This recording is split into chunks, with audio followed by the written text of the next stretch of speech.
Cody Software, and we are about to start the webinar, How Telltale Games Integrate Version Control for Mass Asset Collaboration. If anybody has problems listening, please say so through the chat. We will take questions at the end of the webinar. We have Zach Litton with us, Vice President of Engineering of Telltale Games. And I'm going to introduce this webinar, a few slides, 2 slides, and then I will hand over to Zach.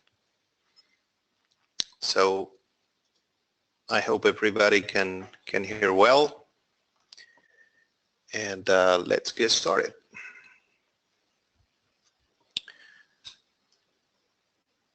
Okay. As I said, I'm the CEO of Cody Software. Cody Software was founded in 2015, so we have been in business almost 12 years. And the largest industry that we have, like 20–30% of our business comes from gaming companies. We have hundreds of studios, small ones, indie ones, as well as large ones like Telltale, which is here today.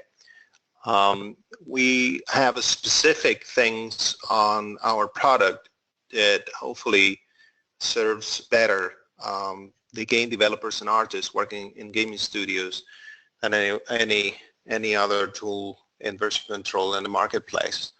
We are a distributed version control, and why makes this version control Plastic SCM different from the rest of the products that you might find? First, is fully distributed but also can work centralized. That means that you can be connected to a central server and create branches and merges and work with your assets against a central repository or a set of repositories.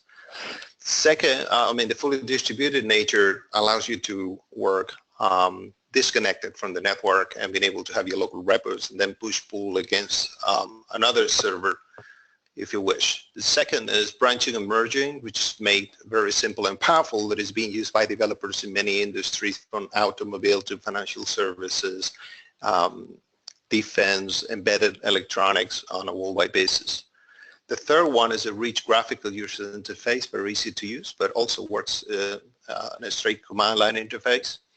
And the fourth is we have native support for large assets and binary files, which are quite important in the gaming industry. So fifth is important, and probably Zach will mention it. We have a specific workflow and a user interface for game developers, 3D or virtual reality design, which serves most of the time the artist's workflow, simplifying the workflow.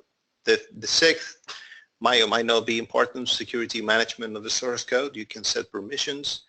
If you work with outsourcers, with third parties, that might be important. If you are a small team, an indie team, and you're in an office, that might not be relevant, but integrates with Active Directory and LDAP, and you can define users and group based on this structure. And finally, we have a reliable and scalable repository storage with blob support. Using relational databases, and also we have JET, which is as we call a file system-based storage system for making the engine faster, if you will. So the main features by role, dividing what I said in 2 roles, developers and coders. For those these are the features that are important. The nature of fully distributed and centralized repositories, especially distributed, is important for them. Branching and merging, rich graphical user interface that they can explore all the history of the code and the branches and do diffs on the user interface, and handle huge code bases. We have people with thousands of repositories using Plastic SCM in industries like banking, for example, as opposed to in the gaming studio where a smaller amount of repositories, but they are huge in terms of the sizes, the number of files and size of those files inside the repos. For designers and artists, we have what we call Plastic Gluon. That's the artist-oriented workflow and user interface for games, the 3D development that 3 years ago we started to implement it using the specifications delivered by Zach and his team in Telltale Games. That makes very easy for artists to check in code and not mess around with branchings and merges or anything like that. It's just as simple as selecting an asset, download that asset, working on that asset, and checking it back. In the meantime, you might want to lock it, but it's as simple as that. You don't need to download all the change set or all the asset or dates for things that you're not interested or other artists are working on. If you're not interested in those, you don't subscribe to those, you don't download them. So you save space and time while you do your check-ins. Exclusive checkouts are important. Distributed lock-in, handle huge binary files. We have customers in the aerospace that checked in 1 terabyte file, but in the case of Telltale, they have terabytes of assets, more than 7 terabytes of assets, the whole repositories they have. And archiving means that you can move all revisions and asset images to secondary storage if you need to. And you have also image preview and diff. Finally, we have integration with the most important engines like Unity 3D or Unreal Engine. That's available. So with that, we will take questions. You can type questions on the chat, and we will take them and try to answer them at the end of the presentation. So with me is Zach Litton. Zach is the Vice President of Engineering of Telltale Games, and has been a critical technology leader. He knows a lot about how to produce games, and he would explain what they do. And he's been excited because we have been with him seeing the company growing from 50 people to more than 300, nearly 400. I don't know where they are today. So he joined Intel 2011 after 8 years in the video game industry, and previously working in Fast Break Studios, Kuju America, and Pronto Games. So with that, I hand over to Zach. Zach, let me check. Let me transfer the presentation to you.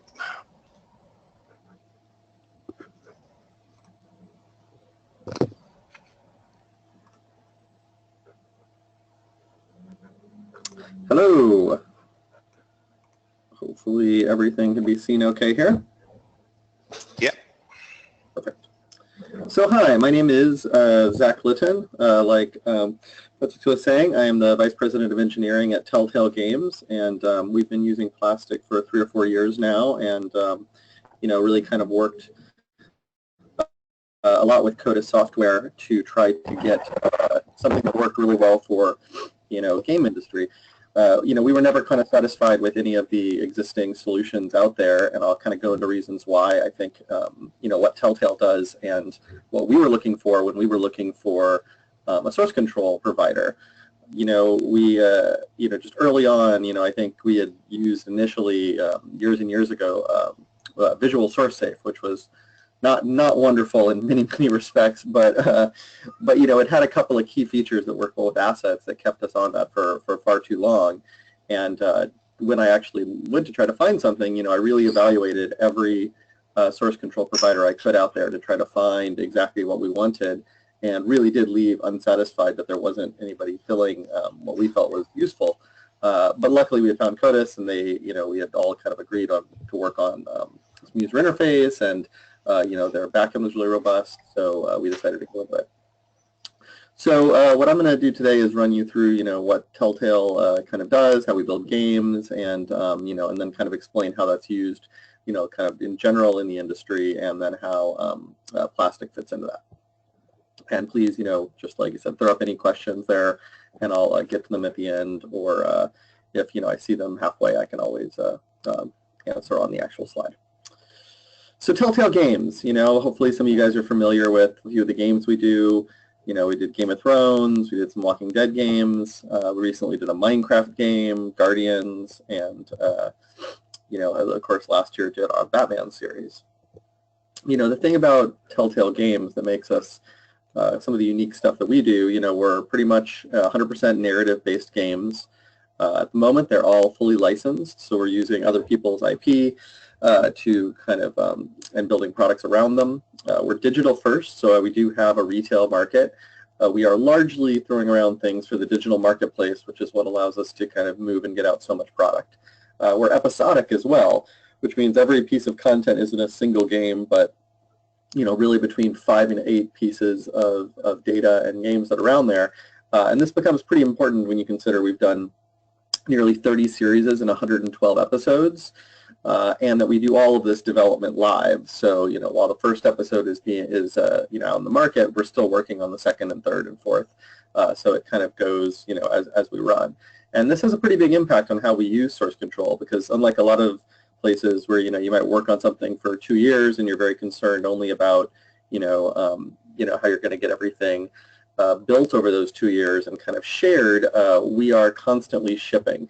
So we also have to worry a lot about packaging things up, and I think it just exemplifies the problems a lot of studios have, but just has to happen quicker and more often.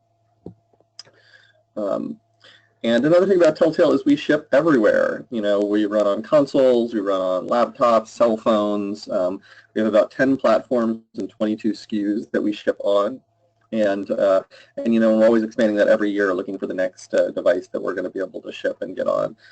So when we're actually building assets for a game, we have to then consider, how those assets run on, every single platform we possibly do. And I'll get into how we develop that. But really quickly, just to kind of give you an idea of how much data we're tossing around here, in a given year, we'll probably do 3 seasons. Each of them has 5 episodes. They usually have about 8 core platforms with several more that come later, and about 22 different SKUs if you count the languages and the various marketplace platforms that all require separate build. So, that ends up being at least over 500 shipped builds. We did 644 last year, and about 120 different packages of assets, and made about 9,000 builds. So each of those builds is going to need to fully grab an entire repository of data for what it's going to build, package it up, make sure we've got the right, data branch and everything like that to ship all of that content. So it ends up being just a huge amount that goes out. The way we develop it is, like a lot of studios, like an Unreal or, another big, or, Unity or something, humans end up working on a game engine for a single game, and then we kind of automate a lot of the process of bringing that to all the platforms. So they're not individually making builds for every single platform as much as there's a shared repository of data they're working on for the game in general, which then goes and ships on all the different platforms. So, like I said, we ship each episode has about 40,000 assets. While we're developing it, it's about 100,000 different assets. This is because there's a lot of shared resources we keep along with the project that eventually get purged out, or they're extra assets, or they're things that aren't actually needed in the shipping code. So that means that each episode ends up being about 20 to 40 gigabytes of data, which is mostly textures, meshes, animation, voice, kind of all of the usual things you'd expect out of a game engine. But it does end up being with 100,000 assets and 40 gigs per episode. If you've got 5 episodes plus any of your other stuff, that ends up being just a huge repository and a lot of data that's tossed around every day. For a given episode, we probably have about 80 developers who are working on it. So, this is from the, animators, cinematographers, artists, kind of, pretty much content people, designers, writers, pretty much everyone works in our asset tools every day. Even our writers and designers actually have files that are for their, dialogues and their branches, and they're all working in the exact same repository and the same basic tool. So, I think when you get all that and you're talking about building a representation of most modern pipelines is that, each of these assets is going to have a bunch of data set up around it, and then those are going to end up going to a big server farm that's going to take the data, use an asset cache, and move out all of those builds. So, that's where I'm like, the data, even among showing it to developers, doesn't actually count the full extent of how many people and how many machines are doing it. So we have a 28 machine server farm that every night is pulling every one of these assets with its custom parameters per platform, building each of those for the target platform, making sure that we're doing the right asset cache to do that, and then, actually putting those out into builds. And I think this is pretty common for a lot of folks these days, particularly the big shared engines.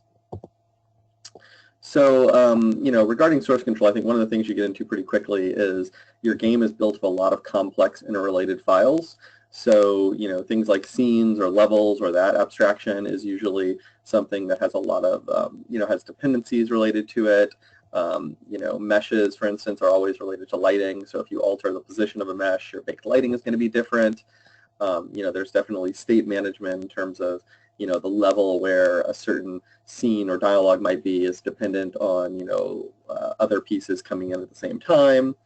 There's a lot of things that have combination data files that end up, having to, relate to each other, and that, those data formats could hold more than one type of asset, things like that. I think the other thing that most games companies, as graphics get more and more, and, importantly, you're going to more and more target platforms, you end up storing a lot more in your data. So, improved graphics have made our texture sizes just kind of balloon up. And, I was just looking at this because we were looking at our old Season 1 content. But, Season 1 to Season 3 of Walking Dead, the binary, like the shipped episode file, was nearly 5 times as large. And, things like, most of the meshes and the geometry is slightly changed, but no, that's almost all just texture sizes, which kind of represents just the, the change in materials and textures over the years. Baking is really big for a lot of the platforms. So one of the things that, you're constantly doing is, for us, is, lighting, which is a non-trivial amount of data that's getting checked around, is getting baked for platforms in different ways. And by baking, I mean, you take the light that a given light might, give off, and on certain platforms, as opposed to that being dynamic and casting shadows and things walking through it, you just bake those into the environmental textures so that at runtime they're just drawn on top as opposed to getting dynamically computed. But for us, which have multiple different platforms we're targeting, there can be 2 or 3 or 4 different bakes that we're doing, which again are just huge texture assets. Source control side, because you saw how we have the system of pulling the data and running it through the build machines to optimize it, means that you're actually storing a lot of unoptimized assets at your tool side, which is important because you want to have all the data, you want to have the most raw texture format so that when you compress it to other platforms, you're using the base level. But there's a ton of just, assets that are much larger than you'd actually expect them to be at runtime there. The other thing that's happening is, for us, and this is a harder corollary because we do episodic, which isn't a huge thing that the market does, but I do think this comes up with anybody building games where they're building multiple levels or stages, is that you end up pipelining your development. So there's a lot of overlap between different things. So you end up having files that are separate but might have some shared resources in it, are interrelated. And when you're talking about 40 gigs per separate one, this could actually be, quite a bit of data that doesn't necessarily all need to be together at a time, or for us, because there's huge shared assets, we have terabytes of shared art assets. You don't end up storing all of those locally because an export on a different project or a different episode might be terabytes of data that you don't need that day. So it's this kind of separate but interrelated in a lot of ways. And then sometimes, like I was saying, the assets actually get physically shared between 2 different projects. And then with pipeline development, you're kind of always running. So at any given day, there is going to be multiple things in development across our studio. We are just over 350 people, and with about 80 developers per episode, you can imagine that are at different stages. You can imagine that there's many times we have at least 3 to 5 episodes running simultaneously in the studio. So everyone is working, kind of constantly on this stuff. So one thing I haven't mentioned at all is code, right? So, like a lot of modern game studios, this is, our code repository, the actual, C++ that runs the game, is actually not even stored with our binary assets at all, and it's why it's really, not mentioned. We do have, code or script that we use, we use Lua, but people use a lot of different languages, C#, things like that. But the amount that does get stored with the game data, because it is game data and it's obviously scripting language, but it's really not something we use think about much for our actual source control needs. When I looked at the scripting, it was about less than 0.001% of the assets. It's only about 5% of the team. So out of that 80, there might be 2 or 3 people that are gameplay or content programmers that are actually using it, but they're by far the least amount of people that are on a given production team. And like I mentioned, the actual engine, or in our case, which is the tool and the engine that we're using to build it, we keep very separate. We, with our episodic, we are usually not actually actively working on it while the team is working on it. We have usually built our engine, months before the team is actually going to start shipping the product. So, there's very little, dynamic overlap. And, you know, if you're building a game engine from scratch, there's obviously more of that, where there's overlap, where there's game features that are dependent on engine features. But I do think most, as people move more and more to using middleware and being able to have sandboxes that are up and running, you know, 3 to 6 months before your project is running, and all that becoming very critical, you know, you end up having very separate engine or tool builds that you really kind of push to the studios using the assets, as opposed to being fully integrated with them. So, you know, before I talk any more about it, I just want to mention one thing about, you know, binary versus text for our asset files, because, you know, a lot of what we do, we go exclusive checkout, because, you know, all the files I've mentioned above to you, meshes, textures, even our dialogues, you know, everything like that is a binary file for us. And, you know, this is kind of a debate when you're building a studio and kind of deciding on asset formats and things like that, is, you know, I hear a lot of people say, well, you know, I could use binary files like we have chosen to do for everything, because that's often the raw format for a mesh, for instance, or a texture. But because, you know, they are your own engine formats, you certainly can wrap them any way you'd want and use them as text. You know, obviously the Lua code, the scripting code, is text by its nature, but, you know, you can in fact make other asset types text-based or XML-based, and over the years I've heard several arguments for doing that, the main one being that allows your source control to merge. However, I think this is coders kind of enforcing their own beliefs on the way assets are actually built to be made. So, you know, we like heavy binary use because of tool visualization is one. You know, just it's a harder thing until you've seen it happen, but over the years I've noticed that if you have a text file, people will look at the text. If you have a binary file, people will be forced to write a tool that visualizes it.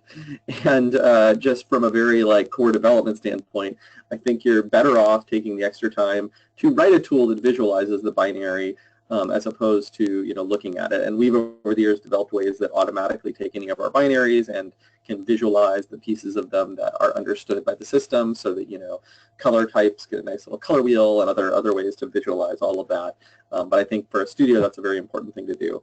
The other one is that if you have text files, you're kind of implying that you plan on merging them.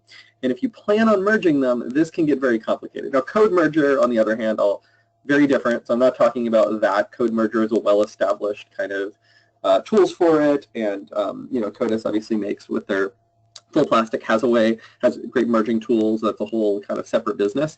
I'm talking about it purely from the I've made a binary into a text file and try to merging it. What you end up happening is people in the studio that become experts in understanding these text formats become very heavily invested in doing this, and it ends up taking a lot of time, because your merging specialists end up being the people that have to merge your scene files together, or your, you know, the other complex files, and you end up getting kind of these choked bottlenecks around this, as opposed to if you just lean in heavily to exclusive checkout, you know, some of those things about sharing and other things like that can get handled simply by making sure your units of work and your units of development are small enough. So, you know, for us, that's where, you know, again, it kind of forces better practices of making your scenes and your dialogues and separating out, you know, character properties and all of it, and separating out the lighting, and making sure that each of your pieces are separate, that can be worked on independently if it's possible, as opposed to, you know, kind of leaning toward mass files that have to emerge. So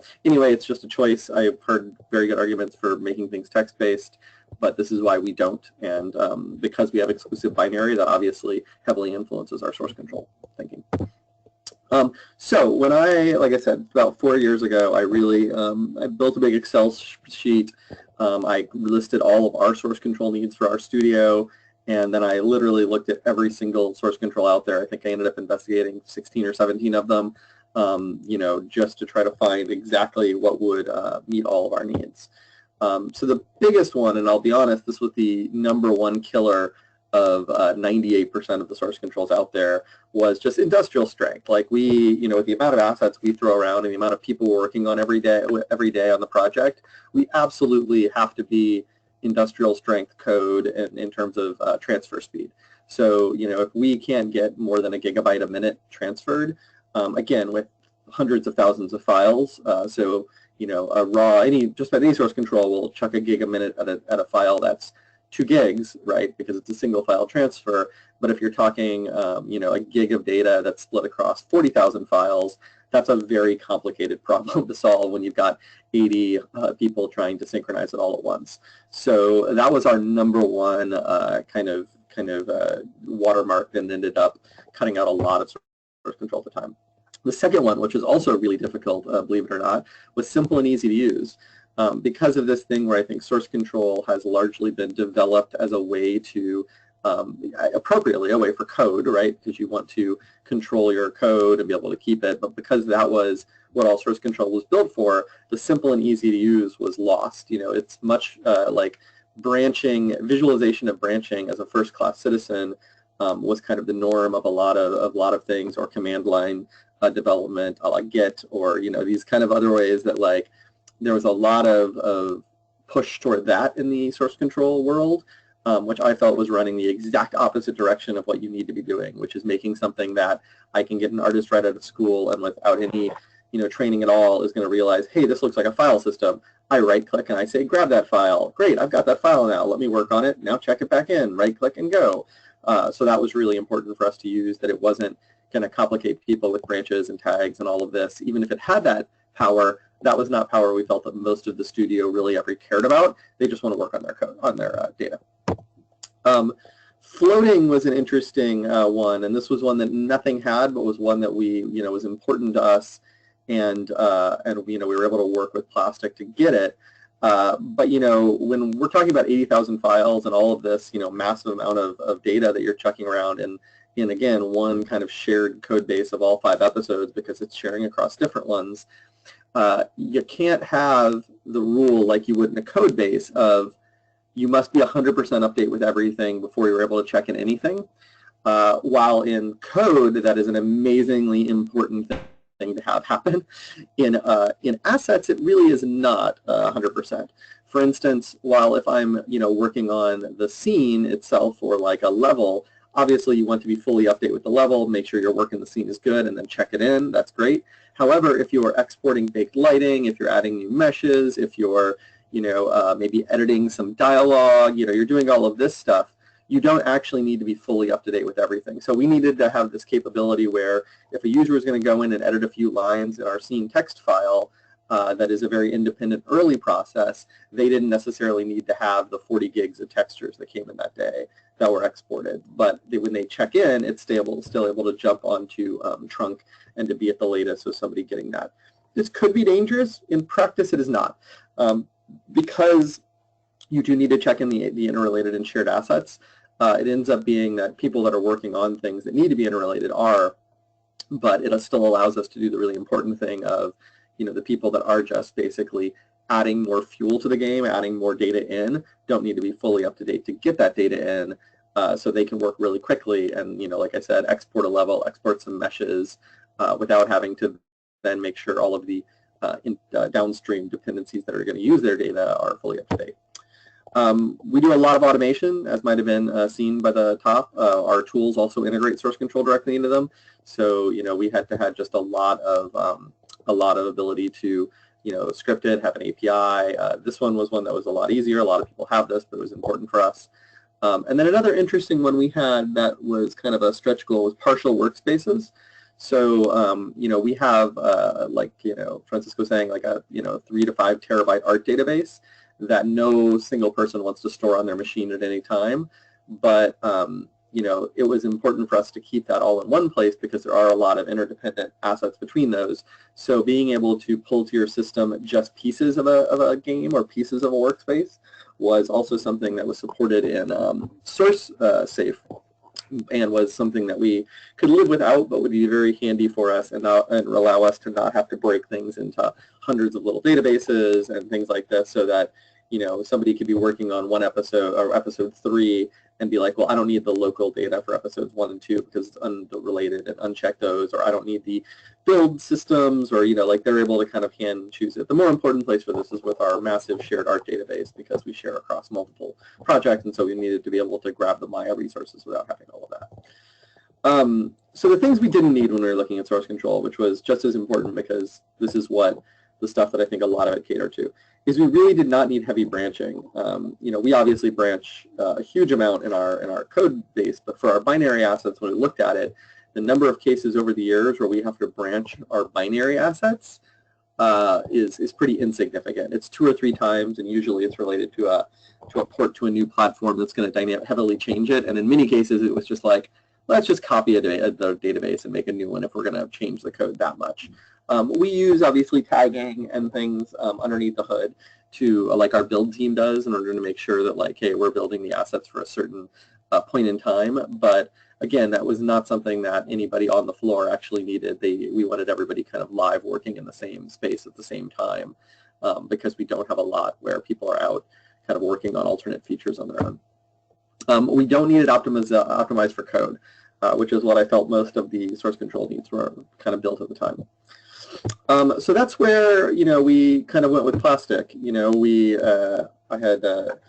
don't remember where I had run into them, but I had found their company. I really liked the focus on binaries, and that they had really strong. And to be honest, the biggest one is that number one thing of 1 gigabyte per minute. There were basically 2 people out there that could support that speed of binary assets, Plastic and Perforce. So they were both kind of immediately the top people in the running, or Codis and Perforce, because they each had the industrial strength backend.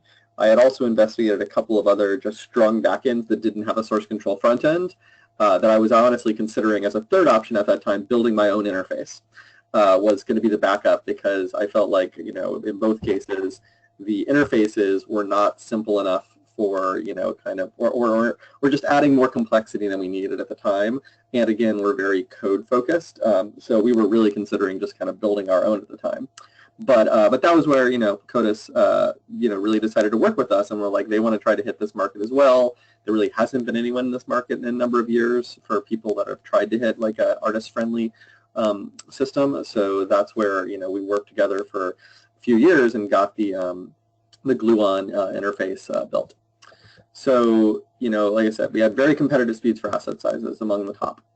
There was a variety of server options. This was not one of my initial requirements, but actually turned out over the long haul, this has been one of the most useful things about Plastic was, the licensing setup and the way that the backend is organized. It's all very transparent. We've just recently switched over to a new SQL backend that's really helped things as well, and this was great. But there's plenty of options here. We're not tied into a certain license structure where there's one machine that can use this one license. Like it's all pretty transparent and open. And if you work with Codis, you'll find that their engineers are going to be really great about making sure it runs the best for your studio. And we've been in weekly conversations about this to try to get everything optimized, and that ended up being really important for us in the long run. We had SDK integration that's been kind of slowly building more and more over the years. So, we are able to check out, check in, get updates from inside of our tool itself, as well as, use the interface for people who would prefer to use that option. They built a floating workspace for us, which was, again, one of our kind of stretch features, but I think that they had a really creative way to solve this. And it was great. It allowed us to really work at very mass speed. And again, not any real problems with this. Check-ins are still atomic. You just don't need to be as up to date. And that really allowed us to kind of not slow down at all in our workflow. And yeah, just having that simple tool option made a big difference for us. And then, lastly, I think this is really important too. And again, like this was a problem I had with when we started working with other providers as well. Is just feeling like we have a really responsive team, and that when we have unique issues, they're able to get on the phone with us and work them out. And we have we find a bug, we ask them, we get it fixed. We're in a space where we feel like an important client, and we get worked with a lot. And I think that's something that can't be underestimated with source control, because it is really such an important tool at your team.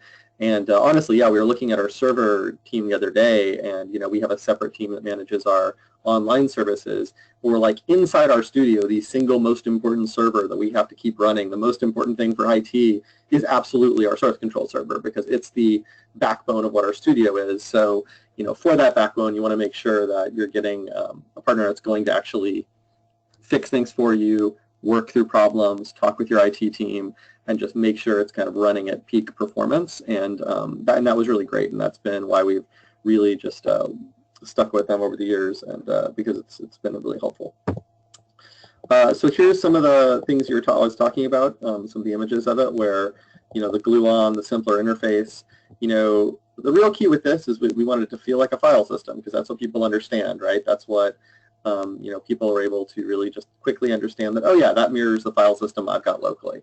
And then on the right, they're able to see the additional data if they want, search, and then really limit the amount of other stuff they're seeing to like refresh, update, or be able to configure. And that's what's really important. Honestly, even the history window becomes much less important for us as well. Again, for code, history desperately important. Need frontline, compares, things like that. When you're talking about textures, it's not quite as important, because they honestly are just going to get the most recent one. You do need to back up if there is an issue, but that isn't the thing that people are mostly going to look at. They mostly just want to get their data, see what they're doing with it. The configuration mode was another one where I was talking about, the partial workspaces. That, again, explaining this to people is pretty easy. They very much understand this much more than branching. It's like, oh, it's a folder, and I either include that folder or I don't. And I have that asset locally or I don't. And this was great for our art assets. And again, nobody has come in and not completely understood the configuration mode. It's pretty simple, but allows things like you see here, where maybe they don't want to get some of the art or some of the code or whatever it is to work together. So what are some of the efficiencies we gained by using this?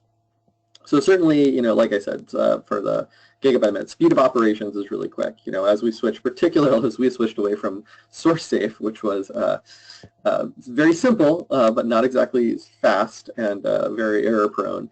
But just the speed of operation, particularly with some of the new higher end kind of back end server stuff we've been working on, we feel like it was very competitive when I looked several years ago, and has really only gotten better in terms of how fast we can get everything done.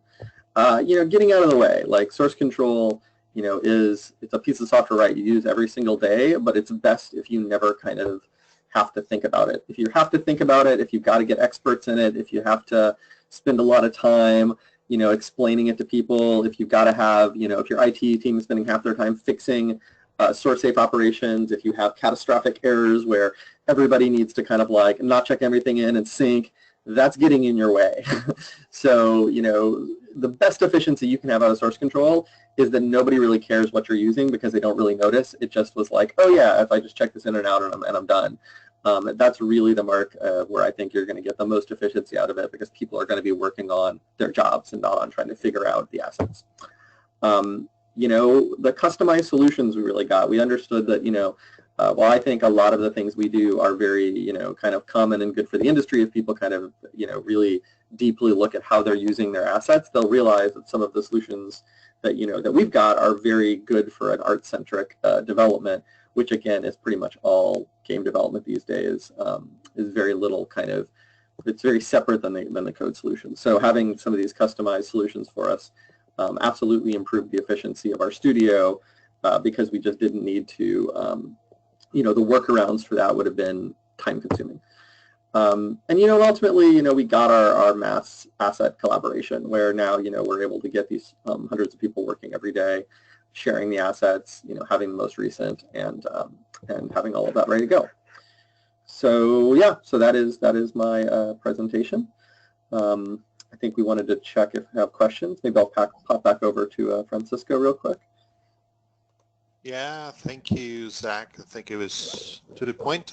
We have some minutes for the questions from the audience. So you might want to type the questions on the chat if you're interested. So let's wait a few seconds. About while